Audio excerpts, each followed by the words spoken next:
اس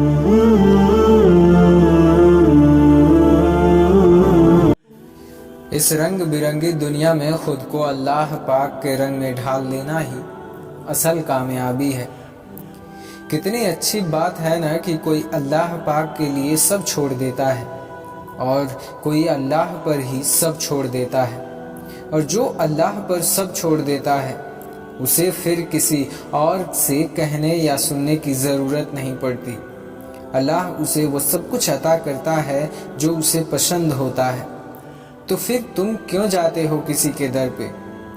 نہ ہی وہ تمہارا کچھ بگاڑ سکتے اور نہ بنا سکتے۔ بے شک اللہ ہر چیز کو جانتا ہے، تم صرف اللہ سے مانگو، بے شک اللہ ہی ساری چیزیں عطا کرنے والا ہے۔ کیونکہ جب ساری دنیا منہ پھیر لیتی ہے تو اس وقت بھی اللہ پاک آپ کے ساتھ ہوتا ہے۔ ہر ٹوٹی ہوئی امید مجھے میرے اللہ سے جوڑتی ہے، اور پھر جن کا بھروسہ اللہ پر ہوتا ہے ان کی منزل کامیابی ہوتی ہے۔ رسول اللہ صلی اللہ علیہ وسلم نے فرمایا کہ جو مومن لگاتار بیمار رہتا ہے اس کو بخش دیا جاتا ہے، پر جب تم بیمار پڑتے ہو تو اللہ سے ہزاروں شکایتیں کرتے ہو۔ اسلام اتنا خوبصورت مذہب ہے کہ مسکرانے پر بھی آپ کو اجر ملتا ہے، یہاں تک کہ غصے کے حالت میں خوش رہنے پر بھی۔ تو تم ہر سمے خوش رہو، اللہ پر یقین رہو اور اللہ سے مانگتے رہو۔ میں اپنا غم اللہ کو بتاتا ہوں، کیونکہ میرے غموں کا علاج میرے اللہ کے پاس ہے۔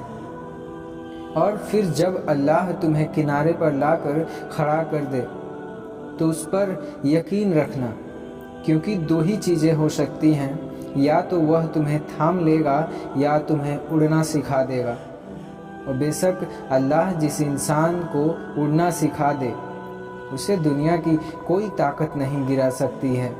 توبہ کے بعد ہزاروں سوچیں وسوسے تمہارے اندر آتی ہیں، پر تم جان لو کہ توبہ قبول ہونے کی نشانی یہ ہے کہ اس کے بعد انسان کا دل گناہ سے ہٹ جاتا ہے۔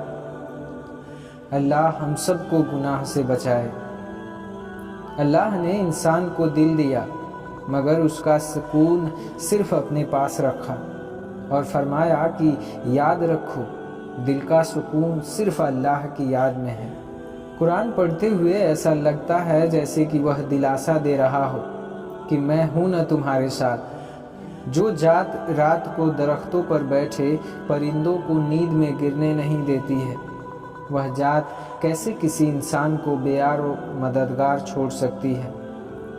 بہترین لوگ بہترین نیت رکھتے ہیں، جس کی وجہ سے اللہ تعالیٰ ان کی تمام کاموں کو سنوار دیتا ہے، اور جس کام کو رب سنوار دے اسے کوئی بندہ کیسے بگاڑ سکتا ہے؟ لوگ اچھا پڑھنے اور اچھا لکھنے والے کو قابل انسان سمجھتے ہیں، جبکہ حقیقت یہ ہے کہ قابل وہ ہے جو اچھا سوچے اور اچھا بولے۔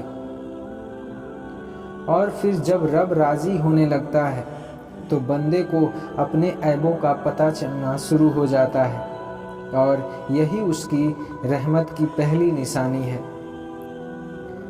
حضرت علی رضی اللہ عنہ نے فرمایا کہ جب دل تھک جائے تو جان لو کہ آسمان سے تمہاری مدد کے لیے قبولیت کا کوئی نہ کوئی دروازہ کھلنے لگا ہے، اور خوش ہونے کے لیے اتنا کافی ہے کہ ماں سے 70 گنا زیادہ محبت کرنے والا رب کبھی برداشت سے زیادہ دکھ نہیں دیتا۔ زمانے کا کام ہے مشکل میں ڈالنا، اور میرے اللہ کا کام ہے مشکلوں سے نکالنے کے لیے راستے بنانا۔ بس تم صبر کرتے رہو، اللہ بے شک تمہیں ہر مشکل سے نکال کر آسانیاں دے گا۔ ہمیشہ یہی سوچ رکھیں کہ اللہ میرے لیے بہت کچھ ہے، اللہ نے مجھے بہت کچھ دیا ہے۔ اگر میرے اعمال کے مطابق ملتا تو میرے پاس کچھ بھی نہ ہوتا۔ حضرت علی رضی اللہ عنہ کا فرمان ہے کہ اللہ جہاں سے جیسے چاہے نصیب پلٹ دے، کیونکہ اس کی قدرت تمہارے سمجھ سے باہر ہے۔ چاہے کتنا بھی بوڑھا ہو مگر گھر کا سب سے مضبوط ستون باپ ہی ہوتا ہے۔ ہم سب اپنے والدین کے لیے دعا کرتے رہیں۔ اللہ ہم سب کے والدین کو سلامت رکھے۔ جب آپ آپس میں ایک دوسرے کے لیے دعا کرتے ہیں تو وہ محبت پاک ہوتی ہے۔ زندگی کا ایک سادہ سا اصول بنا لو کہ اگر کسی کی مدد کر سکتے ہو تو کر دو اور بدلہ اللہ پر چھوڑ دو۔ اللہ بے شک اس کا اجر دیتا ہے۔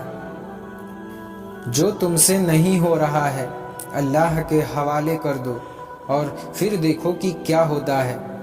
اللہ تعالیٰ اسی کو وسیلہ بنا دے گا جو تمہارے راہ میں رکاوٹ ہو۔ انسان آخری لمحے تک اپنے آپ کو دلاسا دلاتا رہتا ہے کہ موت دوسروں کو ہی آتی ہے، مجھے شاید نہ آئے، لیکن موت ہر ایک کو آتی ہے اور موت سے پہلے ہر ایک کو تیاری کر لینی چاہیے۔ اگر انسان کو معلوم ہو جائے کہ اس نے کب، کہاں، کیسے اور کس کس کو اپنی زبان سے تکلیف پہنچائی ہے تو وہ ہمیشہ کے لیے خاموش ہو جائے گا۔ اچھی زندگی گزارنے کے لیے اچھا گھر نہیں بلکہ گھر کا ماحول اچھا اور نیک ہونا چاہیے۔